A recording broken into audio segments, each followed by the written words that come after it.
Halo, selamat datang di video kajian ilmu. Assalamualaikum warahmatullahi wabarakatuh. Pada episode kali ini saya akan membahas tentang Microsoft Word baik dari 2010 sampai 2019. Namun di video kali ini Word yang saya gunakan yaitu Word 2016. Banyak sekali yang hingga saat ini belum memahami apa fungsi dari Microsoft Word secara maksimal, khususnya pada proses pengetikan atau persiapan ataupun pembuatan skripsi, tesis, disertasi, laporan pertanggungjawaban, dan bahkan manuskrip yang akan dikirim ke jurnal-jurnal internasional. Umumnya para pengguna Microsoft Word ketika menjalankan program ini akan langsung menuliskan judul. Sebagai contoh seperti di layar ini, dengan kata judul, lalu saya blok dan saya ganti fontnya Times New Roman dan bahkan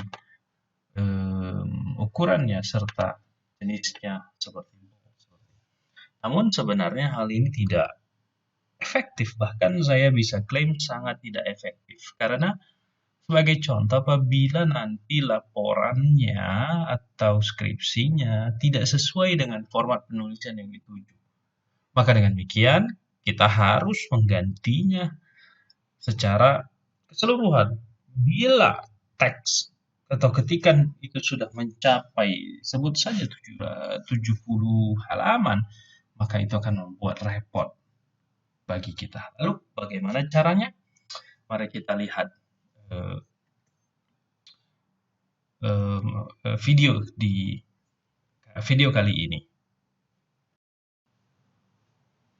Baik, seringkali para penulis ketika memulai ketikannya di Microsoft Word selalu diawali dengan judul. Padahal judul merupakan aspek terakhir yang bisa dilakukan, yang bisa dituliskan maksud saya. Lalu apa langkah pertama ketika kita mau mengetik atau menulis di Microsoft Word?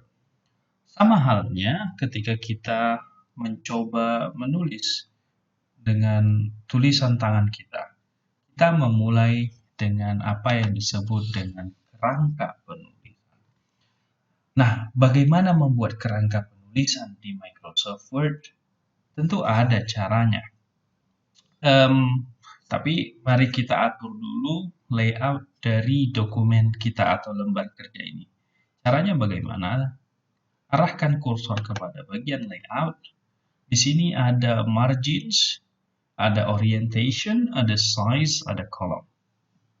Nah, untuk mengubah size-nya, kita bisa klik ukuran kertasnya menjadi A4 saja untuk kali ini. Lalu marginnya kita gunakan normal saja. Nah, apabila para pendengar, penonton ingin mengubah atau mengotak-atik, mengatur jenis ukuran ataupun marginnya, bahkan juga orientasinya bisa di dalam bentuk portrait atau landscape. Nah, seperti ini, itu bisa diarahkan ke bagian sini atau bahkan kolom. Bisa dilakukan dengan cara, kalau untuk ukuran more paper sizes, nah di sini ada ukurannya. Lalu marginnya langsung saja ke bagian tab sebelah kiri, tidak perlu men-cancel seperti ini. Langsung saja di sini ada kata margins, nah bahkan orientasinya juga. Pada episode ini kita fokus ke jenis normal margin, orientasinya portrait, dan papernya berukuran A4. Lalu bagaimana cara menulis kerangka penulisan? Kerangka penulisan dapat dilakukan dengan cara mengarahkan tombol kursor ke bagian view, lalu ada namanya outline. Kalau diklik maka akan berubah. Hati-hati di bagian sini, ada di sini tab tambahan outlining. Bila penonton mengklik salah satu dari tab berikut ini tanpa menutup tampilan outline, maka bentuknya akan seperti ini. Tetap sama dia. Karena tampilan outline-nya tidak diganti. Atau maksud saya bukan tidak diganti, ditutup. Oke, ini saya gunakan tombol referensi. Nah, kita kembali ke tampilan outlining. Nah, di outlining ada yang namanya level 1, level 2, level 3, level 4, level 5, level 6, level 7, dan seterusnya. Level ini menunjukkan adanya bagian-bagian. Jadi kalau level 1 itu ada level paling umum, dan nantinya di level 1 itu bisa kita isi beberapa level lagi seperti level 1, 2, 3, 4, dan seterusnya. Nah, level 1 inilah yang menandakan kalau di skripsi, disertasi tesis disebut sebagai bab. Nah, sebagai contoh, kalau kita buat kerangka penulisan untuk skripsi, maka akan kita tuliskan dengan berikut, yaitu judul, yang mana level 1. Lalu yang kedua, setelah judul adalah daftar isi. Lalu setelah daftar isi ada kata pengantar atau sebaliknya. Lalu setelah kata pengantar ada yang namanya abstrak. Setelah abstrak ada yang disebut dengan bab 1 pendahuluan. Lalu diikuti bab 2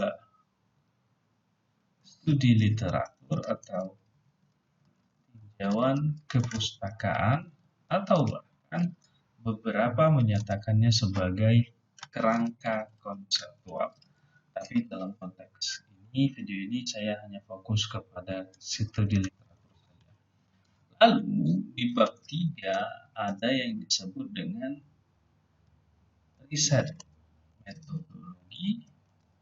Bab 4 adalah hasil dan pembahasan. Lalu di bagian bab 5 ada kesimpulan dan saran. Dan selanjutnya diikuti dengan daftar rujukan atau referensi. Proses penulisannya ada yang mengikuti sistem angka Arab atau ada juga yang mengikuti sistem angka Romawi. Itu tinggal kita ubah aja. Seperti ini contohnya. Sorry.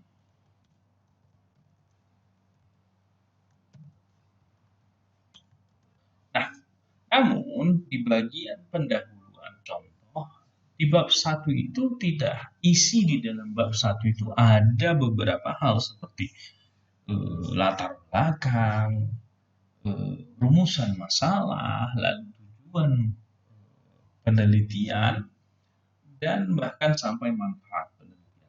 Nah, bagaimana kita menulis kerangkanya? Sama halnya dengan menulis kerangka umum ini. Untuk kerangka yang lebih dalam lagi atau disebut dengan level 2, arahkan kursor ke misal di bab 1 lalu tekan enter, maka ada muncul sebuah jarak antara bab 1 dengan bab 2. Nah, karena kita ingin meletakkan latar belakang di dalamnya, kita tinggal pindahkan levelnya menjadi level 2. Sehingga secara otomatis akan berubah di bagian sini. Kita isi, yaitu latar belakang. Lalu setelah latar belakang ada yang disebut dengan identifikasi masalah. Lalu ada rumusan masalah. Selanjutnya juga ada yang disebut dengan tujuan penelitian dan manfaat penelitian. Di bagian tujuan penelitian juga ada yang disebut dengan tujuan umum dan tujuan khusus, dan itu merupakan bagian dari tujuan penelitian.